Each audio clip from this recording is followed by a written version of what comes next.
Legenda Joko Tarub. Ki Ageng Tarub adalah keturunan utusan dari Arab yaitu Syekh Jumadil Kubro.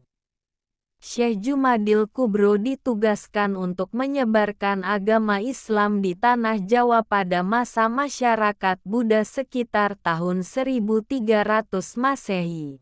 Beliau menyebarkan Islam dengan pendekatan pertapaan yang disebut dengan tapa kalong.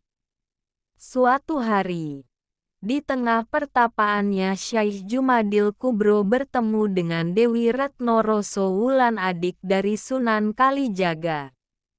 Pada saat itu Dewi Retno diperintahkan oleh ayahnya, Adipati Wilotikno yaitu Bupati Tuban untuk bertapa selama 7 tahun di hutan, yang merupakan syarat untuk ia bertemu dengan Sunan Kalijaga atau kakaknya.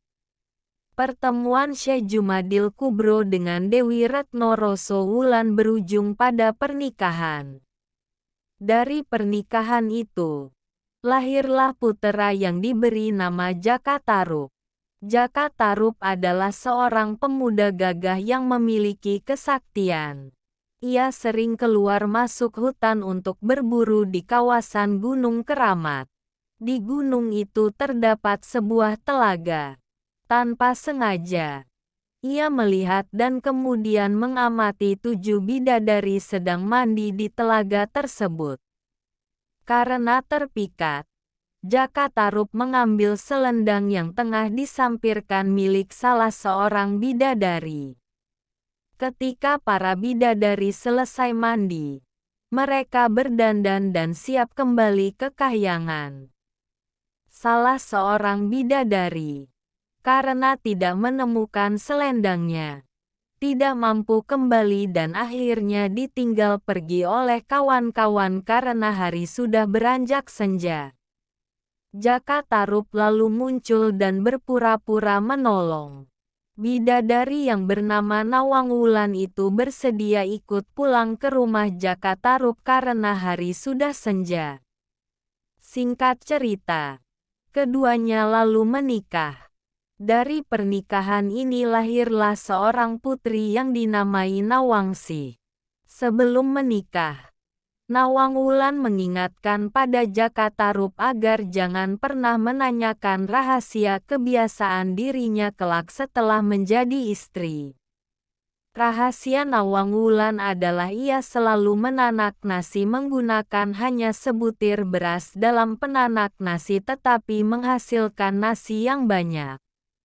Jaka Tarub yang penasaran tidak menanyakan kepada Nawang Wulan, tetapi langsung membuka tutup penanak nasi. Akibat tindakan ini, kesaktian Nawang Wulan hilang. Sejak itu ia menanak nasi seperti wanita pada umumnya. Akibat hal ini, persediaan gabuh di lumbung menjadi cepat habis. Ketika persediaan gabuh tinggal sedikit, Nawang Wulan menemukan selendangnya, yang ternyata disembunyikan suaminya di dalam lumbung. Nawang Wulan marah saat mengetahui kalau suaminya yang telah mencuri benda tersebut. Ia mengancam meninggalkan Jaka Tarub. Jaka Tarub memohon istrinya untuk tidak kembali ke kahyangan. Namun, tekad Nawang Wulan sudah bulat. Hanya saja, pada waktu-waktu tertentu ia rela datang ke Marcapada untuk menyusui bayi Nawangsi. Akan tetapi Nawang Wulan ditolak ke kahyangan. Ada cerita menjaga Laut Kidul.